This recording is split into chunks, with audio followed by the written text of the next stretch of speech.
Today, we're going to do the meditation in a different way after the talk. And I'm going to share with you something that I learned at Unity of Tallahassee, 1988, 89 maybe, when Reverend Julie Keene was our minister here. She started us all, and we had many little mastermind groups throughout our congregation on the mastermind prayer process. And today we're going to learn it. You will notice in your bulletins a goldenrod, because I don't want you to lose it. Prayer process, there are more on the back table. You can take some to your friends. If you have people in mind that you might like to do this with, take some home for them. I printed plenty because I'm optimistic. Masterminding is a prayer process designed by Jack Boland, who's a Unity minister up in Michigan. Then it was the Church of Today, now it's Renaissance Unity, 50 years ago. And it's founded on the biblical principle, as Jesus put it, again, truly I tell you, if two of you on earth agree about anything you ask, it will be done for you by my Father in heaven. For where 2 or 3 are gathered in my name, there I am among them. And that's in Matthew 18, 19 and 20. The actual term mastermind was coined by Napoleon Hill in his book, Think and Grow Rich, which I highly recommend. Read it several times, and I need to read it again, I think.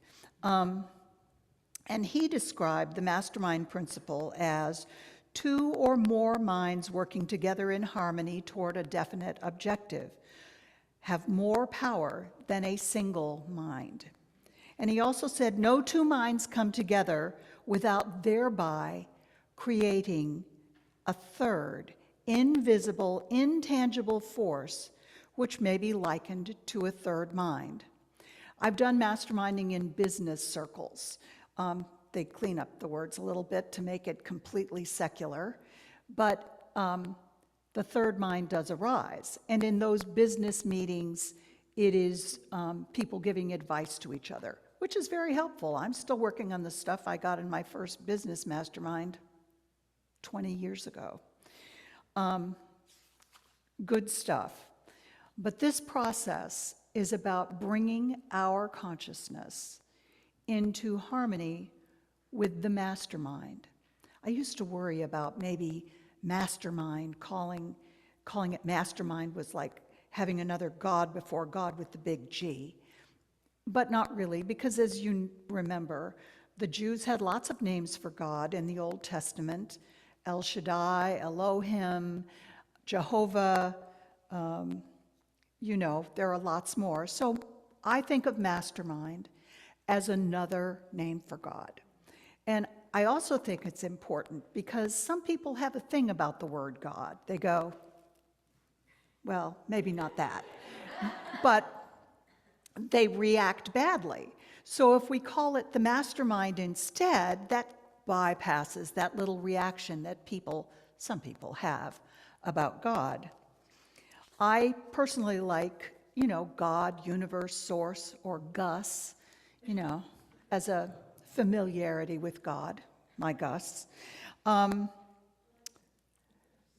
you will notice also about the mastermind principles that they kind of link with the 12 steps.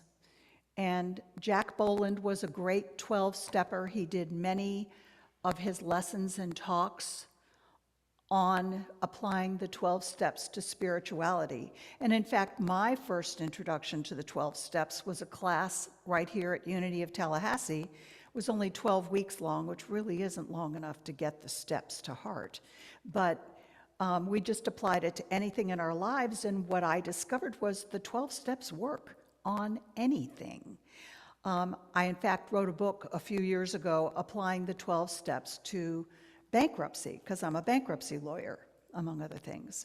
And they fit bankruptcy like a glove. They fit anything like a glove. And they fit this prayer process to get you into the consciousness of being open and receptive, just beautifully. So about 35, 36 years ago, I invited a couple of new friends that I'd met at Unity of Tallahassee. One I had known of for years, but I hadn't really gotten to know her, to form a mastermind group.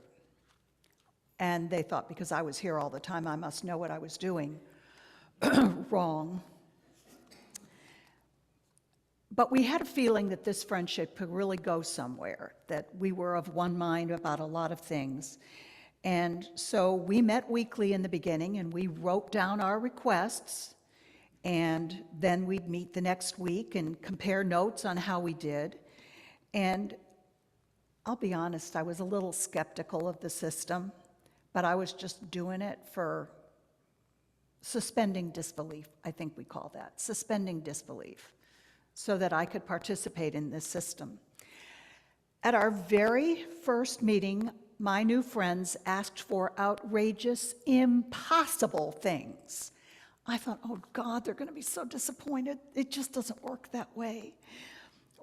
Girlfriend number one asked for reconciliation with two sisters who were not speaking to her and had not been speaking to her for quite a long time because they believed she had deeply wronged them.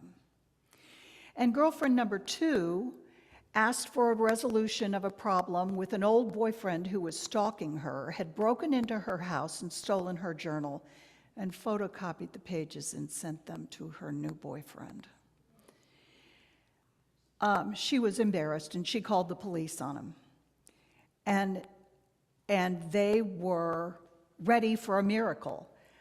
I was a little dumbfounded. I have no idea what I asked for.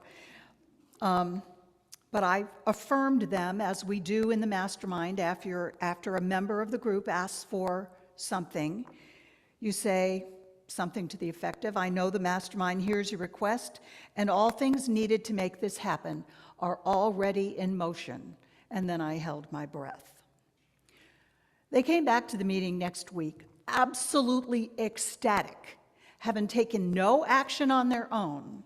Girlfriend number one's sisters had each written her a letter begging her forgiveness and asking to restore their relationship. She had not contacted them. She hadn't called them. The mastermind did its work. And girlfriend number two, the police had called her and asked if she would be interested in a mediation.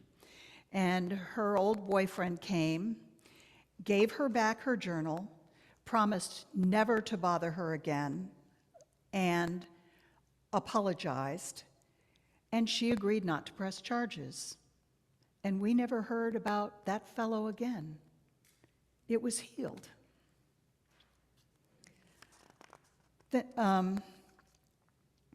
So we never doubted the power of the mastermind after that. We developed rules, one of which was never say you can't ask for that, or that's not very spiritual. We're not there for feedback, we're there for support.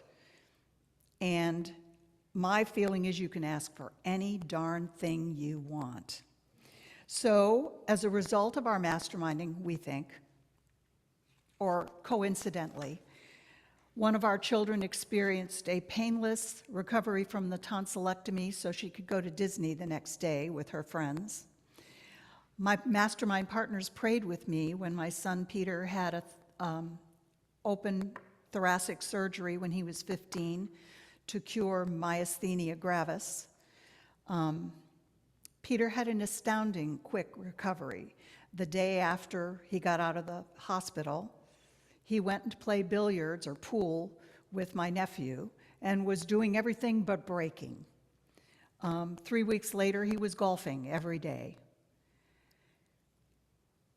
Peebo, the cat, who'd been missing for days on a busy street, girlfriend number two asked for his safe return, and on her way home from our mastermind meeting where we had supported her, she sees Peebo on the street and picks him up. And he was fine, a little hungry, but fine. Partner number two's regular request for a love that lasted forever. Took 18 years to fulfill, but we were persistent.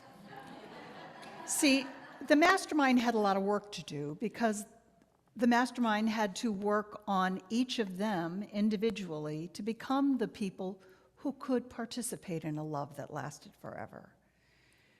When they got together and merged households, they discovered they had the same books. They had worked through the same materials to become those people. I married them. I was the priestess of love at their wedding 17 years ago, and they're still happily married today. Listening to the divine promptings that come to us from the mastermind process is really important.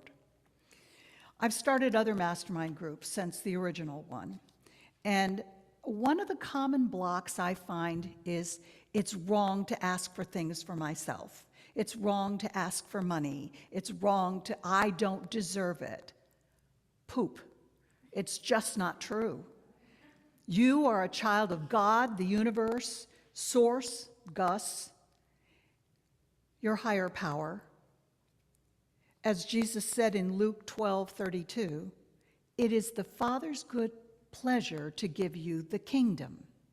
The kingdom, not just spiritual gifts, but things that enable you to live a fuller life, to give more.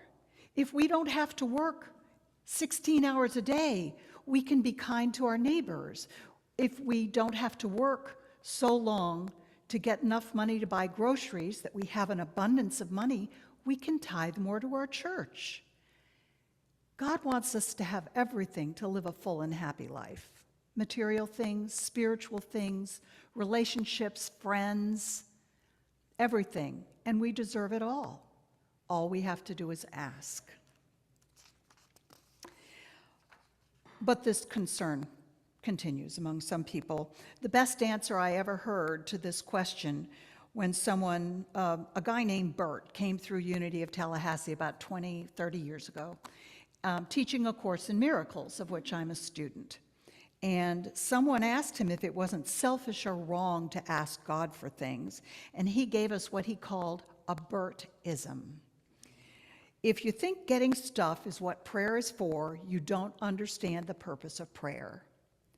But if you think you shouldn't ask for things in prayer, you don't understand the power of prayer. It's right and perfect to ask for things that will give you a successful, happy, and healthy life. It's like flexing a muscle. So I want to talk a little bit about the steps. One of the things I've discovered about the mastermind steps is that they show me where my block is as I'm going through them. And you may find, as you go through the steps with me now, that, yeah, what? Surrender? I surrender? Wait a minute. I'm pretty good. I'm not sure I want to give up my dearly held beliefs. I'm not sure I want to give up control of this situation.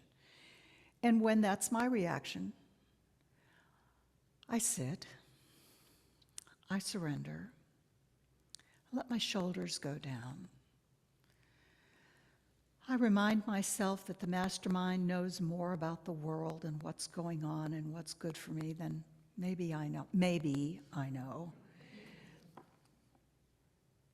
My breathing deepens, and I'm ready to surrender. Step number 2 is I believe.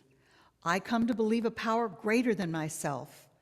I believe that living from my highest consciousness, the mastermind consciousness, does change my life. Do you? Do you believe that? Maybe you could suspend disbelief if you're encouraging or feeling that inside. And maybe you can accept change. People don't like to change. We're doing just fine. The devil I know is better than the one I don't know. I'll be fine.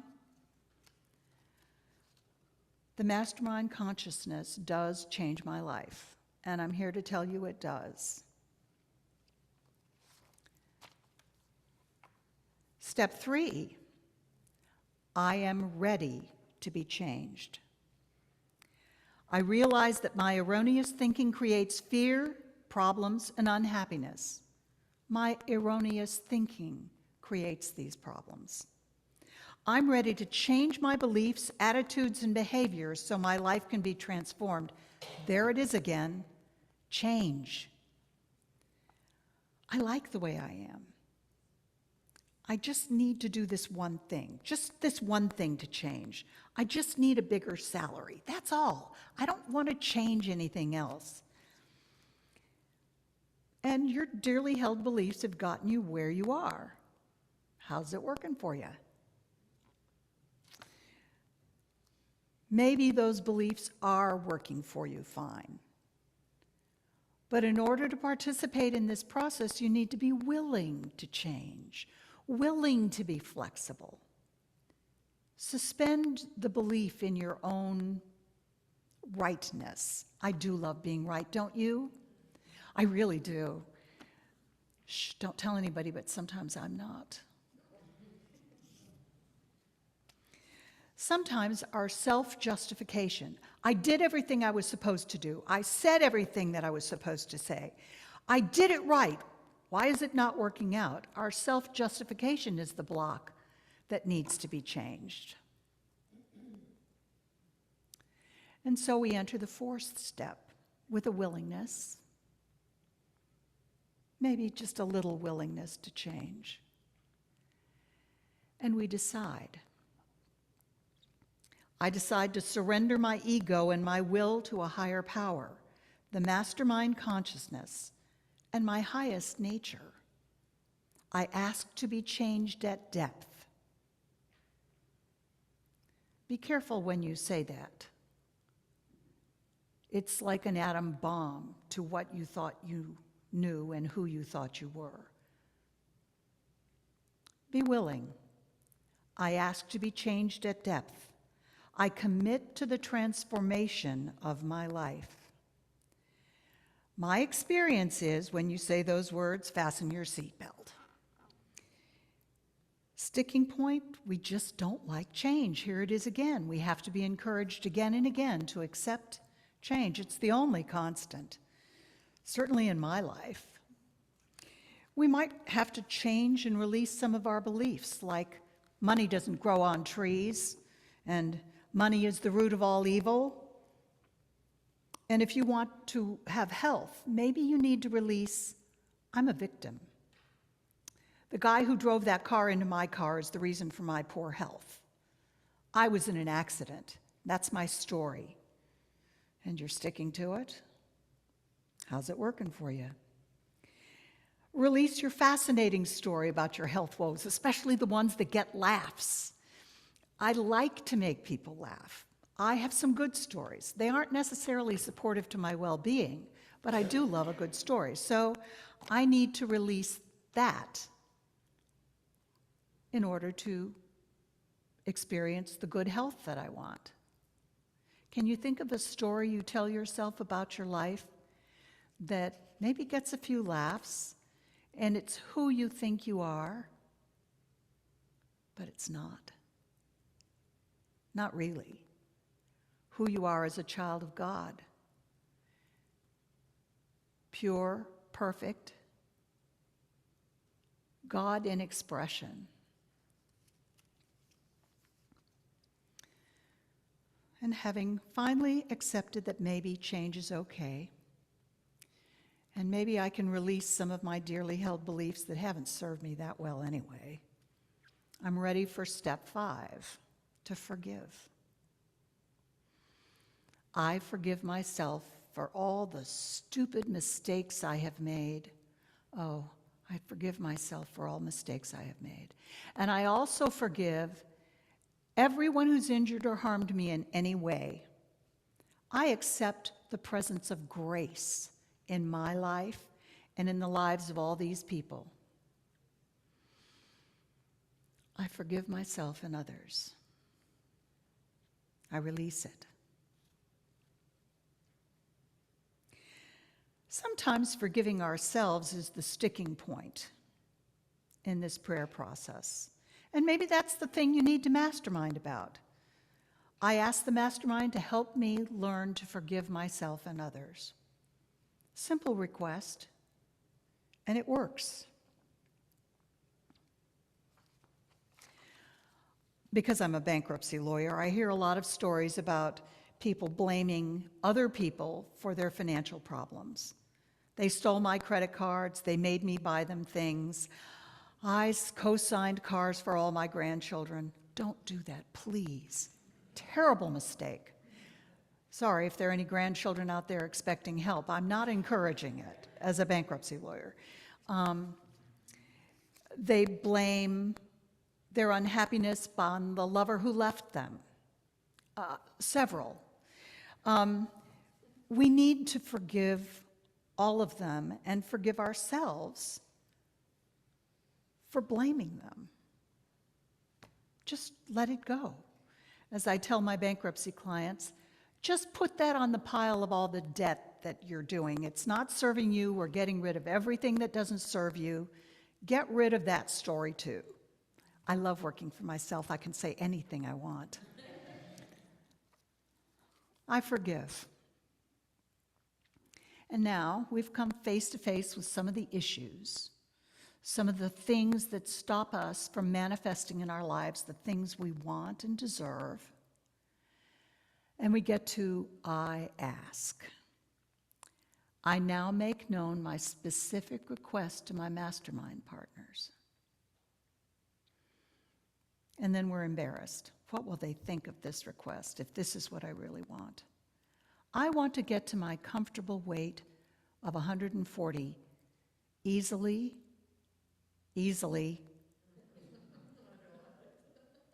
and happily. I'm embarrassed that I told you that, but I really do. I have clothes that I've saved that I can't wear, but that's my request. In fact, it was often on my list, on our lists with our girlfriends. They're both very svelte now. I'm still working on it. Another thing we could ask for. I ask that all of these chairs at Unity of Tallahassee are full and that we have to buy more. I ask that our Sunday school room is overflowing and that we easily fund another building. I ask that each one of us has a wonderful aha this week that just blows your socks off. You can ask for anything. I'm asking to be able to communicate in Italian when we go to Italy in October. I've been practicing my Duolingo. I am ready to do whatever it takes, God. Please give me the time to be able to be more fluent in Italian. It would be so much fun. You can ask for anything you want. What do you want? What would give you a thrill? And step 7, I give thanks. You remember that when Jesus raised Lazarus, he said thank you first. We don't say thanks after. We say thanks right now, knowing that the mastermind is already moving our desires to our hearts, already making us open and receptive to the blessings that are ours by divine right. Remember, Jesus said, Father, I thank you that you have heard me. I know that you hear me always, but I said this for the benefit of the people standing here, that they may believe that you sent me. That's John 11:41 and 42. Most of us have learned that please and thank you will get you far. Please and thank you before the blessing. It signifies the expectation of good, like Jesus had, that Lazarus would rise. And that expectation needs to be a feeling thing. Match your emotions to your words. Imagine how happy you will be when the request is fulfilled. As step 7, the whole thing reads, I give thanks. I give thanks for an ever-expanding spiritual awareness that we are all reflections of perfection. Doesn't that sound good? Doesn't that make you tingle? I embrace the same feelings I would have if my mastermind requests were already fulfilled.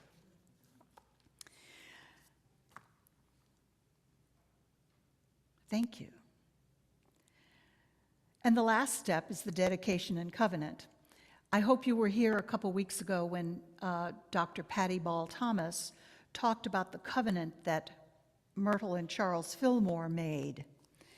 We, Charles and Myrtle Fillmore, husband and wife, hereby dedicate ourselves, our time, our Monday, all we have and all we expect to have to the Spirit of truth, and through it to the Society of Silent Unity.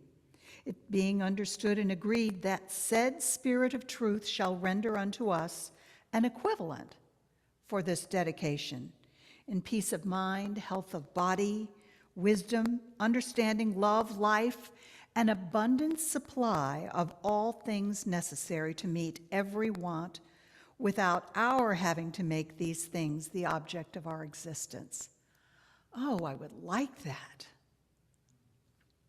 In the presence of the conscious mind of Jesus Christ, this 7th day of December, 1892, signed by Charles and Myrtle Fillmore. You're sitting here because of that dedication and covenant that they made. And your dedication and covenant to the mastermind, God, Gus, God, universe, source, higher power, has that same punch, or can have that same punch if you let it.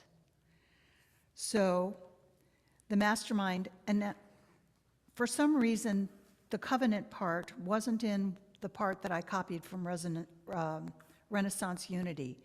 And I probably will reprint these things that I printed 75 of to include it. However, the dedication and covenant reads, I now have a covenant in which it is agreed that the mastermind will give me an abundance of all things to live a success-filled and happy life. I believe in my divine good and in the powerful promises that connect us all. I dedicate myself to be of maximum service to those around me. I commit to living my life in a manner that sets the highest example for others to follow. I am open and responsive to divine guidance. I go forth with a spirit of enthusiasm, excitement, and expectancy. I am at peace.